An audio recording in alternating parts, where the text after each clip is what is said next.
दोस्तों, गाजा को लेकर बड़ी खुशखबरी है। अमेरिका, तुर्की, मिस्र ने उस दस्तावेज पर दस्तखत कर दिए हैं जिसके बाद अब इजराइल गाजा पर हमला नहीं कर सकता। बताएंगे इस दौरान अमेरिका के राष्ट्रपति ने क्या बयान दिया और मिस्र के राष्ट्रपति क्या बोले, कब से गाजा का पुनर्निर्माण का काम होगा।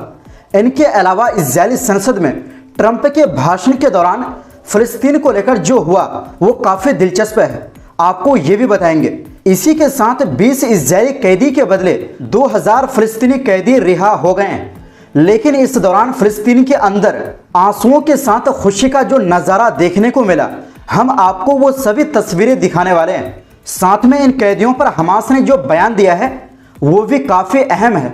इनके अलावा ट्रंप के वादे पर गाजा के लोगों का क्या राय है वो भी आपको बताएंगे। तो बिना देर किए खबरों की शुरुआत करते हैं। दोस्तों, मिस्र के शहर शर्म अल शेख में गाजा शांति सम्मेलन आयोजित किया गया, जिसकी साझा अध्यक्षता मिस्र के राष्ट्रपति अब्दुल फतह अल सीसी और अमेरिकी राष्ट्रपति डोनाल्ड ट्रंप ने की। इस सम्मेलन में 31 से ज्यादा देशों और अंतर्राष्ट्रीय संगठनों के नेता शामिल हुए। सम्मेलन के दौरान अमेरिका, मिस्र, तुर्की और कतर के नेताओं ने मिलकर इजरायल और हमास के बीच हुए समझौते पर एक अहम दस्तावेज पर हस्ताक्षर किए। मतलब अब गाजा पट्टी पर इजरायल हमला नहीं कर सकता, यही इस समझौते का मकसद है। और सबसे खास बात, तुर्की भी इसमें शामिल हो गया है और यही वजह है कि हमास ने एक साथ सभी कैदियों को रिहा भी कर दिया, क्योंकि हमास और फिलिस्तीनियों को सबसे ज्यादा तुर्की पर ही भरोसा है। क्योंकि सबसे बड़ी बात यह है कि इसमें यानी गाजा में शांति के नाम पर तुर्की के फौज भी तैनात होंगे, जिसका इजरायल शुरू से विरोध कर रहा है और उससे डर भी है। खैर दोस्तों, आपको बताते हैं, अपने उद्घाटन भाषण में डोनाल्ड ट्रंप ने मिस्र के राष्ट्रपति सीसी का शुक्रिया अदा किया और कहा कि वो एक ऐसे देश का नेतृत्व कर रहे हैं जिसकी सभ्यता 7000 साल पुरानी है। ट्रंप ने तुर्की के राष्ट्रपति रजब तैयब एर्दोगान की भी तारीफ करते हुए कहा कि वो एक बेहतरीन इंसान है और उनकी दोस्ती शानदार है। साथ ही उन्होंने तुर्की की सेना को दुनिया की बेहतरीन सेनाओं में से एक बताया। ट्रंप ने कतर के अमीर शेख तमीम बिन हमद अल थानी की भी तारीफ की और कहा कि वो एक शानदार नेता है जिन्होंने शांति की कोशिशों में बड़ी भूमिका निभाई। कतर, सऊदी अरब, यूएई, जॉर्डन और मिस्र की तारीफ करते हुए ट्रंप ने कहा, हमने एक बड़ी सफलता हासिल की है। कई देश इस समझौते का हिस्सा बनना चाहते थे। मध्य पूर्व एक नए दौर में एंट्री कर रहा है। वहीं सम्मेलन के बाद हुए प्रेस कॉन्फ्रेंस में राष्ट्रपति सीसी ने कहा, फिलिस्तीनी जनता को अपने भविष्य का फैसला करने का हक है और उन्हें आज़ादी मिलनी चाहिए। उम्मीद है कि यह समझौता इंसानियत के इतिहास के दर्दनाक अध्याय को खत्म करेगा। उन्होंने कहा कि शांति सिर्फ हथियारों से नहीं आती बल्कि जनता की इच्छा से बनती। और सबसे खास बात है, सीसी ने ऐलान किया कि गाजा के पुनर्निर्माण की बुनियादी तैयारी कुछ दिनों में शुरू कर दी जाएगी। मतलब टूटे फूटे घरों और तबाह हुए मकानों को फिर से बनाने का काम शुरू कर दिया जाएगा। वैसे आपको बता दें कि अभी मलबा हटाने का काम भी शुरू हो गया है।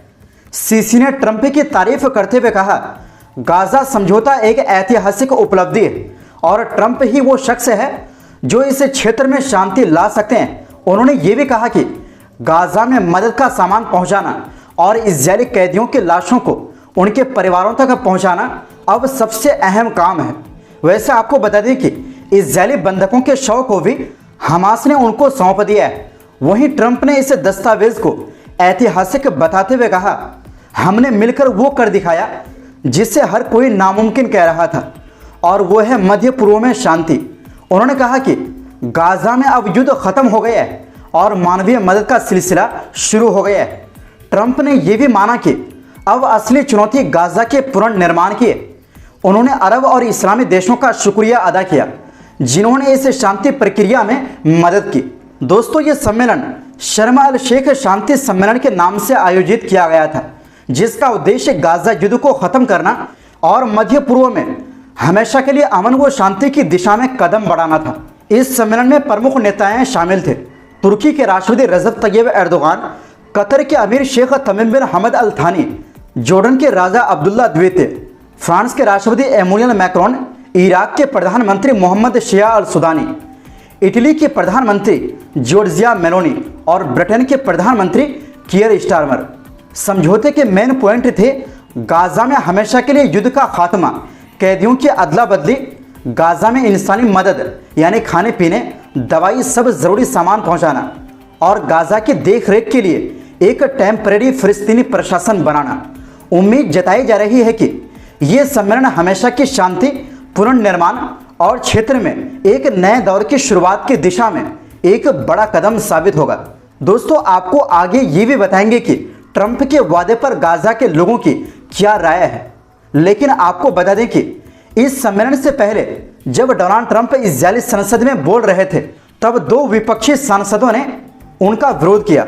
ये सांसद थे एक मुस्लिम सांसद ऐमान ओदेह और एक यहूदी वामपंथी सांसद ओफर कैसिफ। उन्होंने जनसंहार और फिलिस्तीन को मान्यता दो लिखे पोस्टर दिखाए। सुरक्षा कर्मियों ने दोनों सांसदों को तुरंत बाहर निकाल दिया, जिस पर ट्रंप ने मजाक में कहा यह बहुत प्रभावी था। और साथ में आपको बता दें कि दोस्तों 13 अक्टूबर का दिन फिलिस्तीन की आज़ादी की जद्दोजहद में एक यादगार दिन बन गया है। सोमवार को जैसे ही इजरायली जेलों से कैदियों से भरी बसें निकली, पूरा फिलिस्तीन खुशी से झूम उठा। ये बसें सिर्फ लोगों को नहीं बल्कि सालों का दर्द, इंतजार और उम्मीदें लेकर चल रही थी। जैसे ही ये बसें फिलिस्तीन के शहर रामल्ला के पास स्थित बिटूनिया पहुंची, वहां का माहौल बदल गया। लोग खुशी से झूम उठे। कहीं रोने की आवाज, कहीं हंसी, कहीं सिसकियां और कहीं नारे, अल्लाहु अकबर, आज़ादी मुबारक हो। माएँ अपने बेटों को गले लगा रही थी, बहनें रोते रोते मुस्कुरा रही थी और बच्चे अपने अब्बा को पहली बार आज़ाद हवा में देख रहे थे। सड़कों पर लोगों की भीड़ उमड़ आई। हर कोई अपने किसी प्यारे को ढूंढ रहा था जो सालों से जेल की सलाखों में बंद था। आंसुओं और मुस्कुराहटों से भरा यह मंजर पूरे रामल्ला को जश्न में बदल दिया। कई कैदी बसों की खिड़कियों से हाथ हिलाते नजर आए। उनके चेहरे पर आज़ादी की चमक थी। वो जानते थे कि उनकी तकलीफ ने आज पूरे फिलिस्तीन को गर्व से भर दिया है। सड़कों पर लोग झंडे लहरा रहे थे, नारे लगा रहे थे और एक दूसरे को गले लगा रहे थे। इस बीच अल जज़ीरा के मुताबिक इजराइल ने कहा है कि उन्होंने 1968 फिलिस्तीनी कैदियों को रिहा कर दिया है। मतलब 2000 कैदियों की रिहाई की बात हुई थी, ये अब हो चुके हैं, जिनमें से 250 कैदियों को उम्र कैद की सजा दी गई थी और 1700 वो लोग हैं जिन्हें 7 अक्टूबर 2023 के बाद गिरफ्तार किया गया था। ये लोग अपने घर लौट चुके हैं इजरायली जेलों से आज़ाद होकर। दोस्तों, ये सिर्फ वेस्ट बैंक ही नहीं बल्कि इन कैदियों में गाजा पट्टी के लोग भी शामिल हैं और दोनों जगह बहुत ही जोरदार तरीके से स्वागत हुआ।